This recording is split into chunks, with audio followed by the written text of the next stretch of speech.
A riesgo de ser indiscreto, ¿cuánto pesa tu historia personal cuando hablas de esto? Mucho, pero trato de, bueno, de que prime los valores generales que tengo. Por eso planteo que los jueces tienen que evaluar en cada caso particular las prisiones domiciliarias. Y no hay que confundir la justicia con la venganza. ¿No? Entonces, en esto yo creo que hay que ser muy respetuoso de las garantías penales, constitucionales que cada uno tiene. Una sociedad se va a evaluar si es buena o mala de acuerdo a cómo esa sociedad trate a lo peor de la sociedad. ¿Cómo haces para decir eso pensando en tu viejo y en tu vieja? Pensando que mi mamá y mi papá querían construir una sociedad mejor. Entonces yo creo que a todos hay que darle los mismos derechos y garantías. Tu vieja y tu viejo te enseñaron que en el Estado de Derecho las garantías son para todos. Con su sacrificio, sí. ¿Cómo se llama tu mamá? María Hilda, le decían Cori. ¿Qué aprendiste en la construcción del recuerdo de hija con tu historia que te pasó de María Hilda?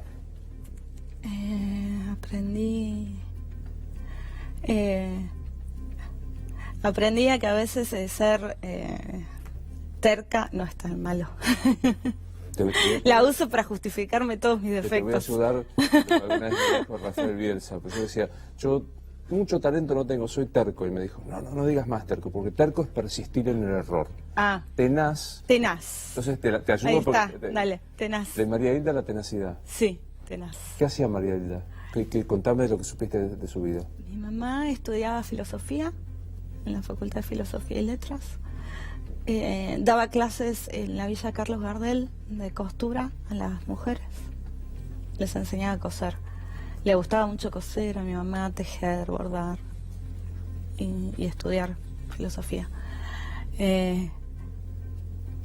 Era muy alegre, así, todas la describen así como una campanita que siempre se estaba riendo y hacía chistes. Y estaba muy enamorada de mi papá y era muy celosa. ¿Y su viejo cómo se llamaba? Mi papá se llamaba José María. ¿Y qué hacía José María? José María había estudiado en el liceo naval en Río Santiago y no le habían dado el título de guardia marina porque había habido una revuelta en el colegio y él había participado. Él militaba desde muy chico ya en ese liceo. Era de la FARC. Mi papá era más tímido que mi mamá, hablaba menos. Y tenía un carácter muy temerario, ¿sí? Aguerrido. Entre una tenaz y un temerario, ¿qué pretende de vos? ¿Cómo reconstruiste la historia de tus viejos? Hablando con amigos. En el caso de mi mamá pude conocer a mi abuela, entonces ella me contó muchas cosas de mi mamá y algunas de mi papá también. ¿Hay fotos? ¿Conservás fotos de ellos? De mi papá pocas. De mi papá tengo 2 fotos nada más. De mi mamá sí tengo más. ¿Solo 2? Sí. ¿Y de qué son? ¿En qué circunstancias son? Del casamiento y del liceo. ¿Y de mamá sí hay más? ¿De María Hilda hay más? Sí, de mi mamá hay más.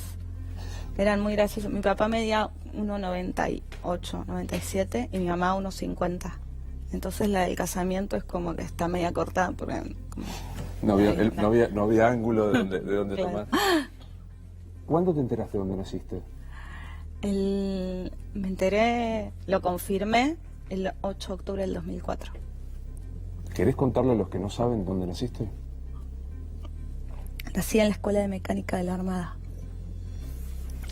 En un lugar que los militares habían bautizado, le decían irónicamente la Sardá, que era una salita donde llevaban a las mujeres que estaban detenidas, desaparecidas, a parir.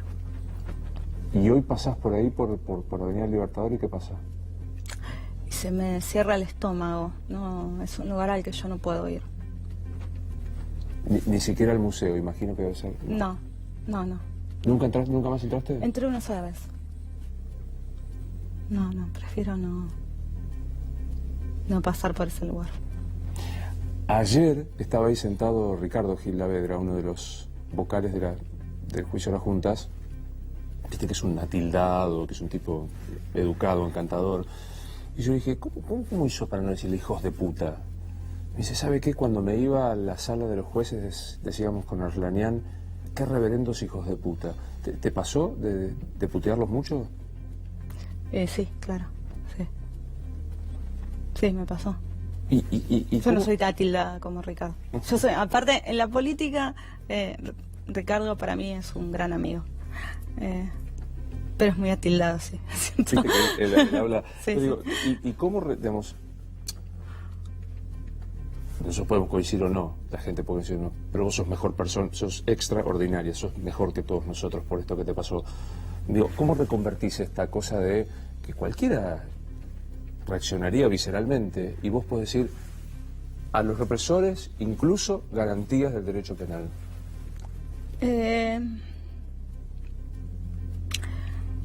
Porque creo firmemente en que el Estado de Derecho es la única forma de poder vivir mejor, que todos vivamos mejor. Y que ir contra las garantías de algunos, por más atroz que sea, es ir contra las garantías de las minorías, de todos, de los más pobres, de los que no tienen abogado, de los que están encerrados. Con esto no quiere decir que esté de acuerdo con las prisiones domiciliarias. Con esto quiero decir que los jueces tienen que evaluar en cada caso particular. Y aparte una vez uno aprende, ¿no? Creer que la mano dura para el hijo de puta es escupir para arriba. Sí, claro, siempre es escupir para arriba. Pensar que con el derecho penal vas a resolver las cosas siempre suele representar un problema. A veces no queda otra. Y bueno, por supuesto, a los genocidas la cárcel, el lugar que les cabe es la cárcel. Por supuesto, si cometes un acto reñido con el derecho penal, tenés que ir a la cárcel. Ahora, los problemas, cuando ya los tenés que resolver con el código penal, llegaste tarde. Hay que resolverlos antes. El código penal es el signo que llegaste tarde. Y llegaste tarde. Como Estado llegaste tarde. Llegaste cuando ya hay un problema que en general lleva la vida de alguien, es irresoluble. Llegaste tarde. Pensaba, digo, garantías penales, y voy hasta donde me dejes, ¿incluso a tus apropiadores? Sí, claro. Pero aparte, en esto está la contradicción que yo con mi apropiador tengo una muy buena relación, lo quiero mucho y pido garantías penales también para él, sí, claro. ¿Fue construir esa buena relación o fue consolidada a lo largo del tiempo? Fue consolidada a lo largo del tiempo. Yo me llevé, o sea, a mí me crió bien. Yo conocí, un ser humano es un ser humano con sus claroscuros, algunos son muy oscuros. Yo conocí otra parte de él. El claro. ¿Y cuando te enteraste del oscuro? Fue muy difícil porque fue como sentirme huérfana 2 veces en un ratito.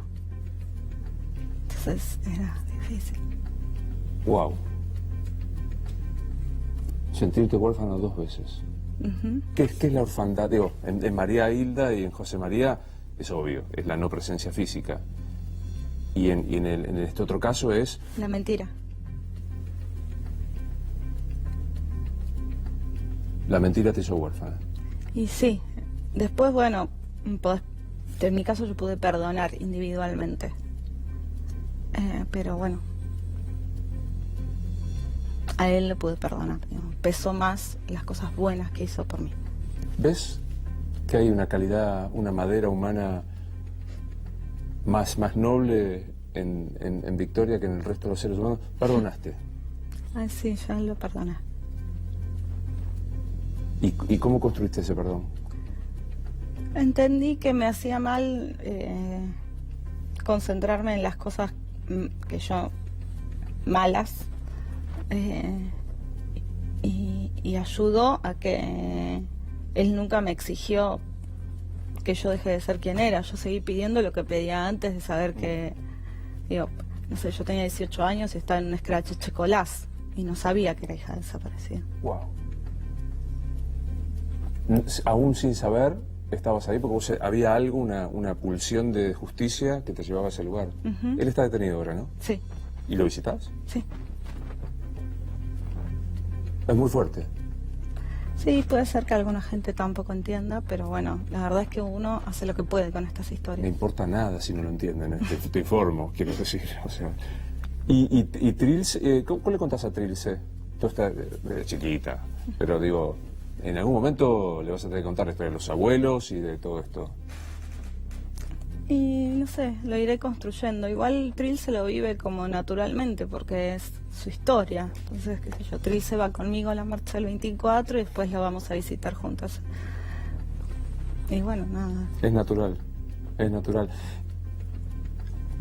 Alguna vez hablando con alguno de los nietos recuperados, me decían esto que vos me decís. Bueno, el nieto de Estela decía que hacía música, después recordó que su padre... Había como una cosa fuera de lo racional que lo identificaba con la historia de su familia de sangre. Es así, ¿no? Y sí, un poco sí. ¿Sabés coser? Me encanta coser. Igual que María Hilda. Me encanta coser. ¿Bordás? No, te veo, cosiendo y bordando no me imagino. Bordar no, pero tejer, tejo. A crochet. ¿Tejés a crochet? Tejo a crochet, tejo mucho aparte. Hay momentos así donde sí me pongo a tejer mucho, sí. Tejo Y a ahí crochet. está la vieja, ahí está mamá. Y no sé si hay algo. Ahí está mamá. ¿Y cómo aprendiste?